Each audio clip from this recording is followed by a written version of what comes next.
How about that, you poor thing? I've gotten rid of the smell of poverty for you, so you should be grateful." With those words, champagne was thrown in my face with force. This happened when I went to meet my fiancé's family. Instead of being concerned for me, James, my fiancé, started laughing loudly as if he was making fun of me. I quickly realized that all the effort I put into styling my hair and choosing my clothes was wasted. In the end, all I felt was emptiness. That's why I decided to end our contract with your company.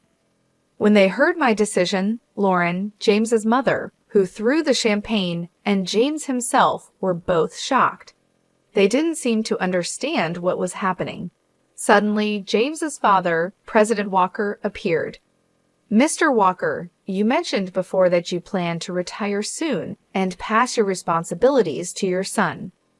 In this situation, it's fair to reconsider how much my company can trust a future business leader.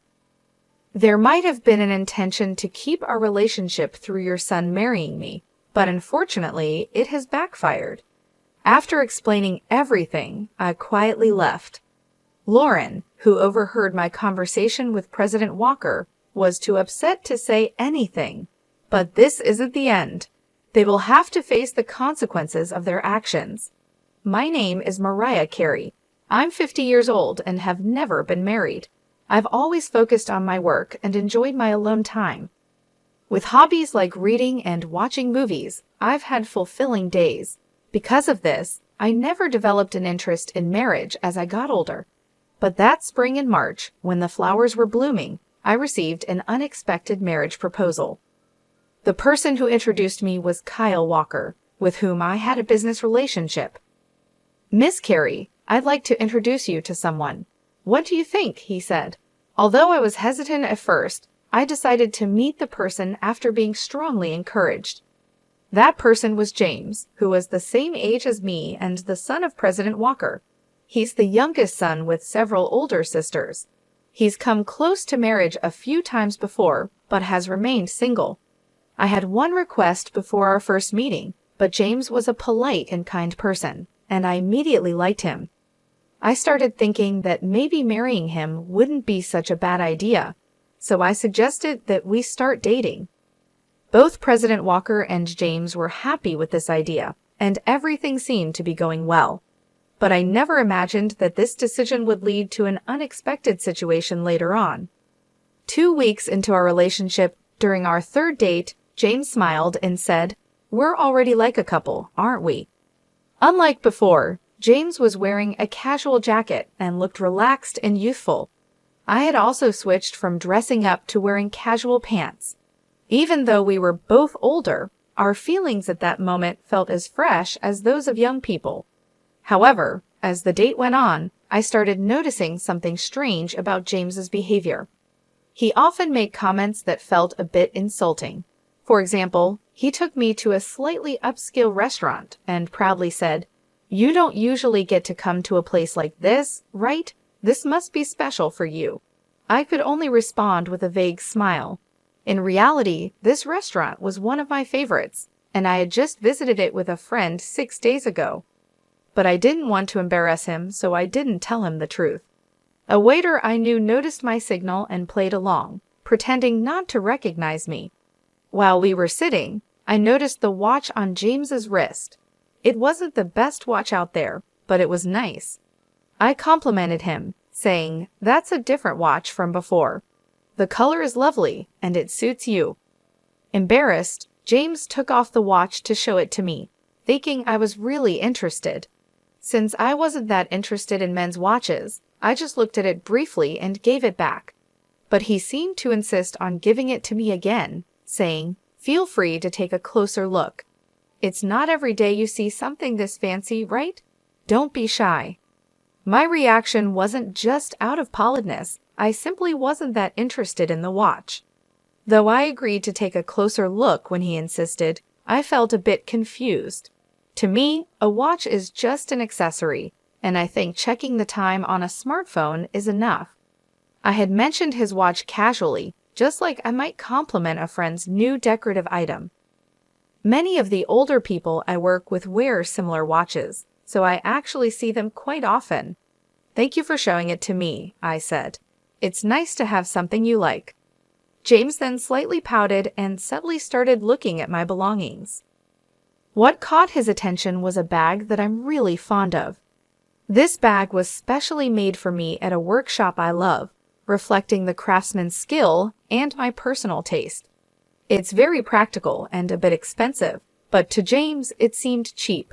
He asked, "Don't you have a proper bag? I think you should have something more prestigious." The bag was custom-made at a German workshop and doesn't have a brand logo.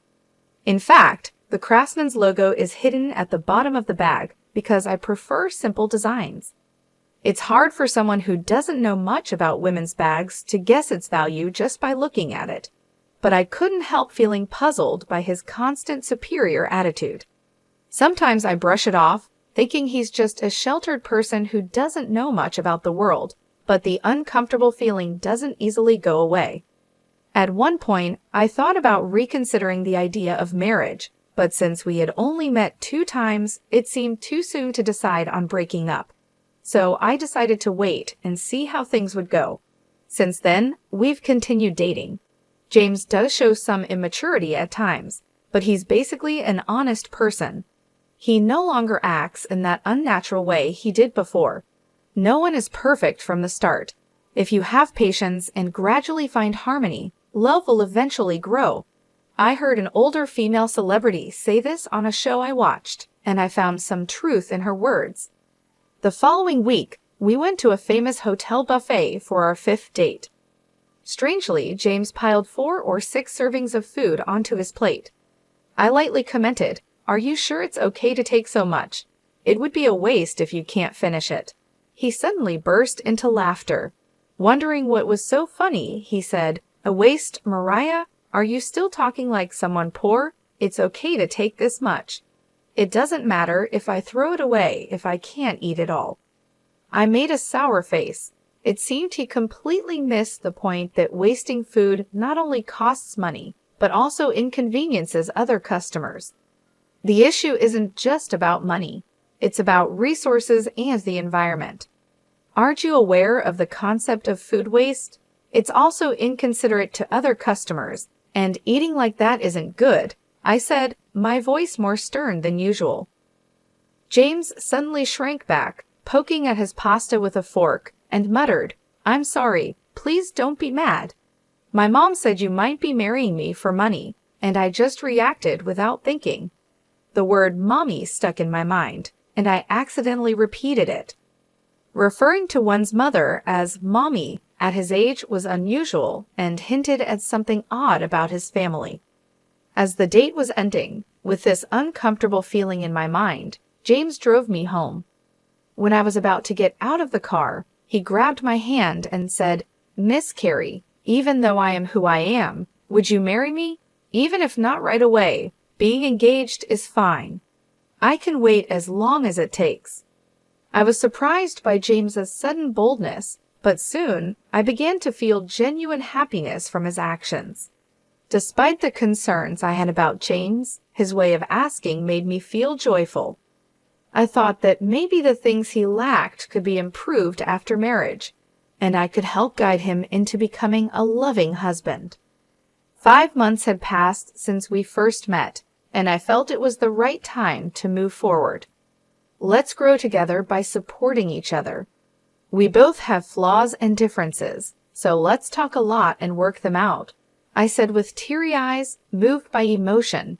However, the moment I agreed to the proposal, James showed troubling behavior again. He said with a smile, "Let's start preparing for married life.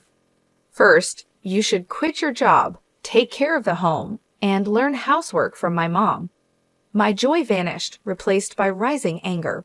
I responded more strongly than usual. "Don't be so presumptuous. If that's your attitude, then marriage is out of the question. Goodbye." James was silent, stunned.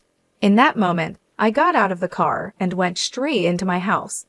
Even though I decided to distance myself, I reluctantly agreed to meet James after he sent me a message over the weekend, insisting on seeing me. The weekend came quickly, and when the day arrived, James was already waiting at our meeting spot. As I approached, James stood up quickly and apologized deeply. "I'm really sorry about last time. My friends told me to be firm, and I took it too seriously. They even scolded me for thinking it was okay to act like that," James said, his energy low, which started to melt away my anger. Not long ago, I felt like getting upset with him, but I eventually made peace with it. It's a bit disappointing, but James is dear to me. He's very straightforward, and sometimes it's hard for him to tell the difference between a joke and something serious. He's easily influenced and a bit indecisive, but I reminded myself that no one is perfect from the start. Make sure you keep this in mind. "We're getting engaged, after all," I said with a small smile. Hearing this, James looked up suddenly and brightened right away. After a month of a somewhat turbulent engagement period, it was finally time to meet each other's families and announce our marriage. The first visit was to James's family home. Although I had known President Walker for a long time, it was strictly professional, and this was my first time visiting his home, which made me nervous. James was his usual gentle and lovely self, but he seemed a bit off that morning. I thought maybe he was just nervous, but that wasn't the case. About my mom," he started, and I braced myself, thinking about the usual worries between a daughter-in-law and mother-in-law. But I trusted his mother, known to be a hard-working woman and the kind-hearted wife of President Walker. I hoped that if I spoke sincerely, she would understand me, but I was wrong. The moment I stepped into the room to greet them, liquid splashed onto my face. My eyes started to sting badly, and a strong irritation hit my nose, making me cough violently. I immediately panicked. "How about that, you poor thing? I got rid of the poor smell for you, so be thankful," I heard a mocking voice say. I was shocked by the bitter taste, smell, and heat. I realized the liquid in my mouth was champagne, but I couldn't understand why I was being treated like this. "Lauren, what are you doing?" President Walker exclaimed in shock. The situation became clear. James's mother, Lauren, who was supposed to be my future mother-in-law, had thrown champagne in my face. It seemed the mocking voice was also Lauren's. I remembered how James had looked down on me as poor before and realized that this attitude might have come from Lauren. "What's the matter, Mariah? You're all wet. Funny, isn't it? Go, Mommy, that's just like you." James laughed loudly. At that moment, I realized that everything I had done up to this point was for nothing. I felt nothing but emptiness in my heart. "I will therefore terminate our contract with your company," I said. "What?" James and Lauren both exclaimed in surprise. They quickly looked at each other and seemed to whisper about something, maybe our business dealings or something else. But as far as I was concerned, I was no longer involved. I was just an outsider. I could only guess what they were discussing at that moment. One person who stayed silent was President Walker, who looked pale and wide-eyed. I turned to him, thanked him, and began to speak. "First of all, President Walker, I want to thank you for your cooperation so far. It must be because of the condition we agreed on that nothing like this has happened before." When I turned to speak to Lauren and James, Lauren looked at President Walker with a doubtful expression and then stared at me sternly. Meanwhile, James watched Lauren's reaction while glancing at me. I continued quietly, knowing that what I was about to say might surprise them, but I hoped they would listen carefully. One condition of accepting this matchmaking was that I would not reveal I am the president of a company until the marriage was decided. I didn't want my title to interfere. My connection with President Walker came from significant business transactions I built over the years while focusing on my work. I took out my business card, which naturally listed my company name and position. Even those not involved in management would understand the importance of my title. "Hello again, Mrs. Lauren. Thank you for all your help so far. This is my position. I've been working with your husband's company for over 12 years, and right now, my company is probably your biggest client. I wonder what percentage of your company's sales we represent." When I handed over my business card, James turned pale with surprise. He worked in his father's company, so seeing my company name should have made it clear who I was. To President Walker, I was not just any business owner, I was the owner of one of his most important business partners. That's why I wanted my profession hidden at first, to truly see James's character when choosing a lifelong partner. I wanted to see the real person, not just a superficial act. I couldn't risk a fake attitude because it could affect the future of a parent's company. So I was introduced as just someone who met James through work. I even wore fake glasses and changed my makeup and hairstyle for our dates. Looking back, the disguise was just a temporary amusement and, in the end, a waste of time. I'm sorry, President Walker, but I have to decline this proposal. This isn't just about marriage. We also need to pause our transactions to reassess the situation, I said, then sat down to face President Walker. Afterward, I calmly explained the situation. President Walker turned even paler when he heard my words and stuttered. The transactions are affected? That can't be right. But his reaction seemed forced. I shook my head firmly, showing that my decision was final. But I wanted him to understand that my decision was not based on a fleeting emotion. I continued speaking calmly. President Walker, you mentioned before that you plan to retire soon and hand over your responsibilities to your son. In this situation, it's important to reconsider how reliable a future business partner can be. It seems there was an intention to keep our business relationship strong by having your son marry me. But unfortunately, that plan has backfired. Right after graduating from university, I started my own company with some friends.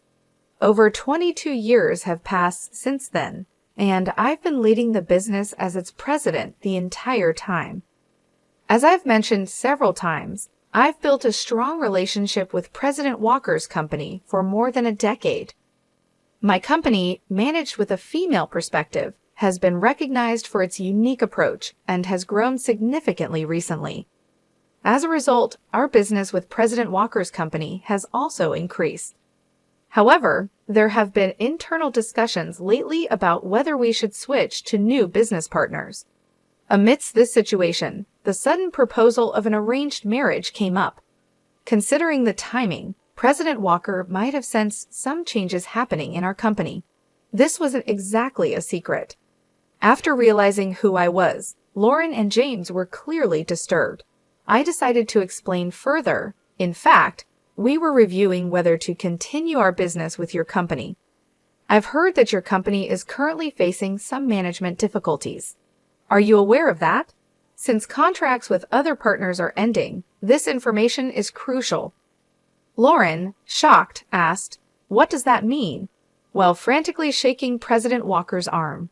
President Walker wiped his sweat, looking anxious. It seemed that the company's issues hadn't been discussed within the family. James's confused glances between me and President Walker caught my attention. Despite being an insider, James seemed unaware of his own company's current situation. While thinking about this puzzling situation, I continued, "Given this, President Walker strongly suggested that I meet with you, James, leading us to this point. Perhaps you considered this marriage proposal to stabilize your company. It seems you wanted to maintain our business relationship at all costs." Lauren was visibly shaken, her hands trembling, and her lips quivering as she listened. I explained that President Walker's company is indeed struggling with management issues. Lauren may have looked down on me earlier, but her company is dealing with much bigger problems. Once known for quality and speed, President Walker's products have been overtaken by competitors' technology and no longer stand out. Additionally, the development and manufacturing processes are inefficient, cost reduction efforts have failed, and the products have become too expensive. Moreover, the company places too much pressure on employees by modern labor standards, leading to shorter delivery times and further damaging the company's reputation. Working with a low-rated company like this can harm the reputation of its business partners as well. Even a company with a long history can struggle when it has outdated structures and a high turnover rate among young employees. As a result, President Walker's company's market share has been decreasing, and its performance continues to decline.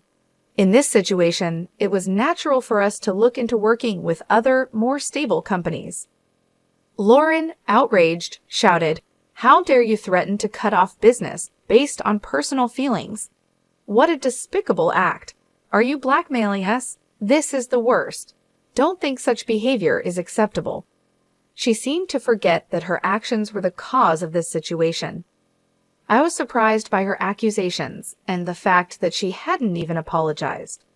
Before I could say anything, President Walker shouted angrily, "Silence. This is all your fault." I held back what I was about to say. Indeed, President Walker, not me, was likely the most affected by this situation. The unexpected fallout from his wife's inappropriate behavior was probably a shock to him, especially since he had hoped for stability. This all happened because President Walker tried to stick to our agreement, but in reality, keeping it a secret from James alone would have been enough. He should have informed his wife beforehand. As a result, I'm relieved that I didn't have to welcome such a problematic person as my mother-in-law.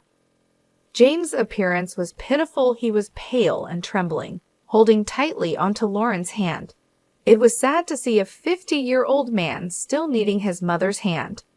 Seeing him like this, I couldn't help but give him a cold look.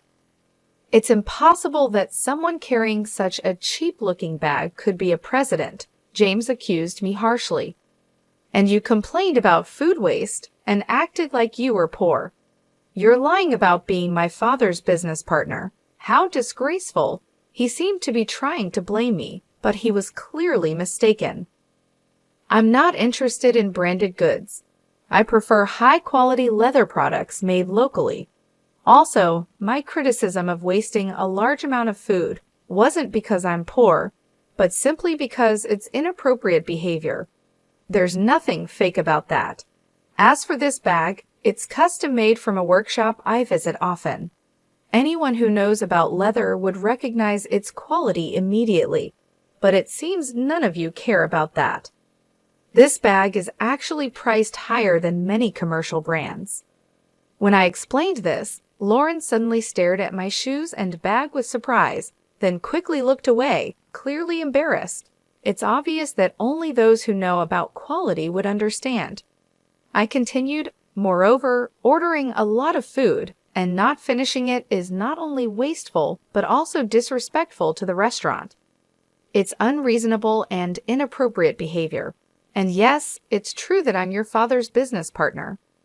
What would it mean if the presidents of companies doing business together didn't know each other?" James seemed unhappy and unconvinced by what I said. President Walker frowned at his son's behavior when we confirmed that we knew each other. James looked down without saying a word, clinging to Lauren in a way that seemed very childish for his age. Seeing his immaturity, I couldn't help but feel disappointed. "If your company loses our business, we'll be on the brink of bankruptcy. Please forgive us." President Walker began to apologize profusely. His clear statement seemed to finally make Lauren understand the seriousness of the situation. Realizing the impact of his actions, James turned pale and started trembling, saying, "Mommy," with tears in his eyes, clinging to Lauren. But Lauren couldn't respond. Watching this scene, I let out a deep sigh of relief. I deeply regretted ever thinking about sharing my life with someone like James. I had thought that because he was honest, I could help him improve and make things better, but now that seems like a naive thought. I'm so sorry. President Walker kept apologizing over and over, without actually offering any solutions or ways to address the situation. This could easily lead to us cutting ties on an emotional level. Therefore, I had to make specific comments about the engagement. "Let's talk about our engagement. I cannot consider marrying someone whose mother behaves so rudely. Moreover, he didn't even try to stop his mother, and instead laughed along with her. I hope you understand why the engagement should be called off. President Walker listened, nodding in agreement. I continued, "Thank you for understanding. Until yesterday, I believed in James's potential to improve, so I moved forward with the engagement. But now, I feel relieved that our relationship has ended." I gave specific examples of James's behavior, like how he often quoted his mother's opinions, saying, "Mommy said so," and how he still called her Mommy, even though he's almost 52 years old. He frequently used his mother's opinions as an excuse to justify his improper behavior. However, as soon as I pointed out these issues, he would quickly become discouraged, showing his weakness. There were countless examples of this behavior. President Walker was shocked, his mouth open in disbelief, and Lauren looked embarrassed. However, James didn't seem to understand what was wrong with his actions. When I asked if there was any fault on my part in calling off the engagement, President Walker shook his head slightly, looking pitiful. I paused to calm myself and took a deep breath. I will divorce my wife. James will also have to move out with her. The company's operations will be taken over by competent staff, so please don't abandon us. Help us, President Walker suddenly declared, clearly anxious after seeing me take a deep breath. What? That's not possible. I can't manage my life without this marriage. Lauren cried out in shock. After that, both James and Lauren raised their voices at President Walker, saying, "Why didn't you tell us beforehand? I'm innocent. Why am I being kicked out? The problem is only with Mommy. I'm not involved." Their protests filled the room, and I finally let out a real sigh, fed up with everything. "Well, as you wish. Thank you for your time. I will take my leave now," I said to President Walker and quickly left. I needed to go home and take my high-quality clothes to the dry cleaners right away. Otherwise, the champagne stains would set and ruin them. James stopped protesting and wept, seemingly accepting the situation. Lauren tried to argue, but President Walker silenced her with a stern reprimand. However, she still seemed to grit her teeth in dissatisfaction, looking more determined than her son. 6 months after the unpleasant incident with the Walker family, as predicted, President Walker resigned from his position. It wasn't just a retirement. It was a resignation, taking responsibility for the company's poor performance. The main reason for the decline was the termination of the contract with my company. A former employee who took over as the new president conducted a full review of the operations. Moving away from family management was well received, and external evaluations of the company improved. He took the initiative to develop new products, and the results were starting to show.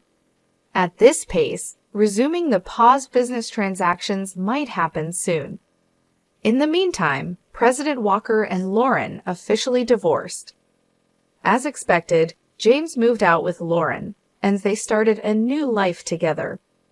However, rumors say they have daily conflicts.